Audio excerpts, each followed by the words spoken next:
Bienvenue dans le chapitre sur les middleware et la sécurité des routes avec Laravel. Comme dans toute application, lorsque vous avez plusieurs utilisateurs avec des profils différents, il devient alors important de pouvoir définir des stratégies de sécurité qui permettent de limiter les accès selon les profils. Alors Laravel pour cela met à notre disposition ce qu'on appelle les middleware. Pour faire simple, ce sont des fonctions qui permettent d'enrichir ou de vérifier une requête avant qu'elle n'arrive au contrôleur. Plusieurs middleware sont fournis de base avec Laravel comme hôte pour autoriser l'accès à la route et cet accès est réservé uniquement aux utilisateurs qui sont connectés.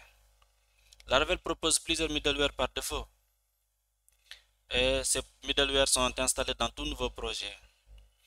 Et il y a le middleware Authenticate pour gérer l'authentification, le middleware Check for Maintenance Mode pour vérifier si l'application est en maintenance et vérifier si l'utilisateur qui tente d'accéder à l'application en mode maintenance si il est autorisé ou pas grâce à son adresse IP.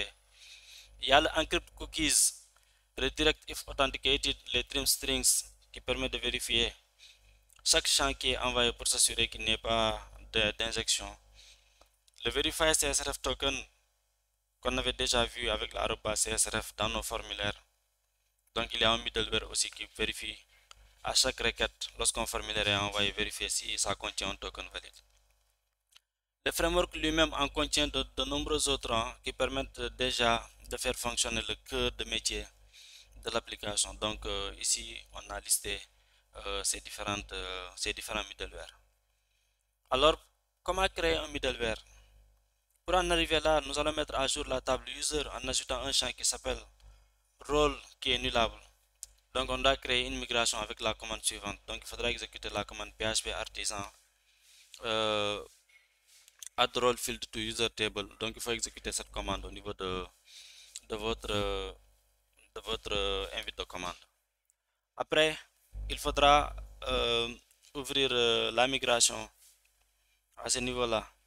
Ensuite, vous allez rajouter le table string avec ici le rôle. Vous ajoutez le champ rôle qui est nullable. Et au niveau du down, il faudra implémenter la fonction contraire qui permettra de supprimer ce champ. Donc le rôle est de type string et nullable. Et lorsqu'on annule la migration, on va demander de supprimer simplement le champ. Une fois que c'est fait, il faudra maintenant exécuter la migration dans la base de données. Pour cela, il faut exécuter la commande php artisan migrate. Une fois que c'est fait, votre base de données est à jour. Vous pourrez directement trouver le nouveau champ de user dans la table user. Ensuite, ce qu'il faudra faire, c'est générer la migration. Donc pour générer la migration, il faut copier cette commande php artisan make middleware. C'est cette commande là qui génère la excusez-moi. Pour générer un middleware, on exécute la commande php artisan make middleware. Ensuite, ici on précise le nom du middleware. Ici nous on va l'appeler check if admin. Alors nous allons exécuter ensemble cette commande php artisan make middleware check if admin. Donc le middleware est créé.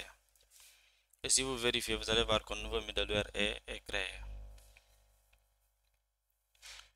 Alors, voici comment se présente le middleware. Pour Lumen, il est possible de créer directement le fichier dans app http middleware. Si vous utilisez Lumen, vous-même vous pouvez créer directement ce fichier, votre middleware. Mais en passant par l'invite de commande, les choses sont beaucoup plus simplifiées. Donc si vous regardez, cette classe dispose d'une fonction handle qui sera appelée par le framework quand vous allez utiliser votre middleware. Le plus important ici est l'appel du callback next. Donc il s'agit du callback next ici qui permet de continuer la requête. Il est possible d'ajouter des paramètres à la fonction handle que vous pouvez définir quand vous l'appellerez. Alors ici, dans notre cas par exemple, on va vérifier ici que si l'utilisateur, le rôle de l'utilisateur ici, on passe un paramètre, il est possible d'ajouter des paramètres supplémentaires à la fonction handle. Et nous allons voir après comment on pourrait directement donner des valeurs à ces paramètres. Donc ici, si l'utilisateur de la requête, on va récupérer son rôle, on va vérifier avec le rôle qui est passé en paramètre. Si ce ne sont pas les mêmes, ça signifie que l'utilisateur n'est pas autorisé à accéder à cette partie de l'application. Alors une fois que le middleware est généré ou bien a été créé par vous-même, il faut enregistrer le middleware. Alors, il existe différentes façons d'enregistrer les middleware. Il y a la possibilité d'enregistrer les middleware pour toute l'application. Cela se fait dans l'attribut middleware de app http kernel. Donc, si vous ouvrez le fichier app http kernel, vous allez trouver l'attribut middleware qui contient l'ensemble des déclarations de middleware qui sont déclarées pour toute l'application. Il y a encore la possibilité de déclarer les middleware pour une seule route. Cela se fait dans le route middleware qui se trouve aussi dans l'app http kernel. Vous allez trouver un tableau route middleware où il y a un tableau d'association là qui représente le nom du middleware, le nom qui sera utilisé pour les middleware et la classe. Ici, c'est la classe du middleware qui a été créée. Alors, on peut utiliser ces middleware de route juste après la déclaration de la route, utiliser middleware hôte. Dans notre cas, par exemple, nous allons d'abord déclarer notre middleware. Comme il s'agit d'un middleware de route, on va l'appeler admin et on va l'associer à notre middleware qu'on vient de créer, check if admin. Maintenant que le middleware est créé, on peut facilement venir au niveau de web.php. Au niveau de notre page d'accueil, par exemple, on va utiliser ici middleware et là on met admin. Vous voyez, là, on vient de demander à ce que chaque fois que l'utilisateur va tenter d'accéder à la page welcome, de vérifier d'abord que c'est un administrateur. D'accord, donc il y a d'autres possibilités aussi, c'est d'appeler directement le middleware avec le nom de la classe en utilisant 2.2.class. Il est aussi possible d'utiliser plusieurs middleware simultanément sur une même route en utilisant middleware en passant chaque middleware comme paramètre de la fonction. Et enfin, il est aussi possible d'empêcher l'exécution d'un middleware d'un groupe. Dans un groupe, vous pouvez avoir plusieurs middleware, mais vous pouvez décider lors de l'utilisation de ce groupe de middleware d'ignorer un middleware spécifique. Il y a aussi la possibilité d'enregistrer un middleware pour un groupe de requêtes. Dans le cas de middleware que vous allez utiliser ensemble, il est possible de créer un groupe de middleware dans la propriété middleware groups. Donc, que vous avez aussi vu à l'intérieur de kernel. Ici, on a les middleware groups. D'ailleurs, c'est ce que propose Laravel pour tout ce qui est web et API. Il vous propose un groupe de middleware qui sont appliqués pour tout ce qui est interface web et un groupe de middleware qui est appliqué pour tout ce qui est API lorsque vous implémentez des web services.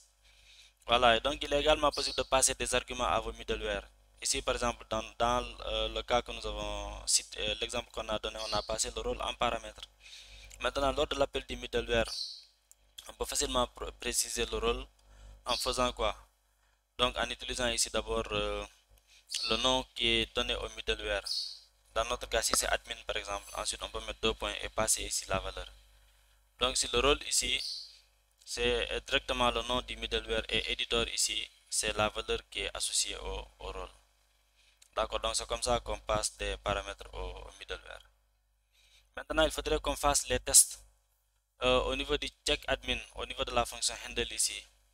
Pour quelle raison est-ce que la requête ne doit pas être continue? Donc, quelles conditions ne doivent pas être réunies pour que la requête échoue? Donc, c'est cette condition-là qu'il faudrait qu'on implémente ici. Donc, on va dire ici, if de la request user, flash user permet de récupérer l'utilisateur qui est connecté. Flash role permet d'accéder au rôle de l'utilisateur. On va vérifier que si c'est différent de admin, dans ce cas, on peut même décider de lancer une exception en faisant qu'on peut directement mettre par exemple throw new error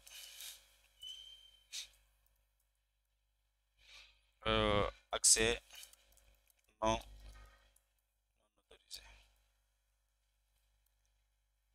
Voilà, donc avec l'exception qui va se lancer, on ne va pas accéder à next request, ce qui fait que la requête ne va pas continuer.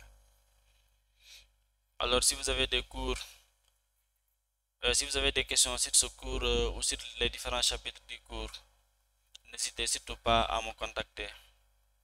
Je suis disponible. Voici mes informations, mes coordonnées. Merci et à très bientôt.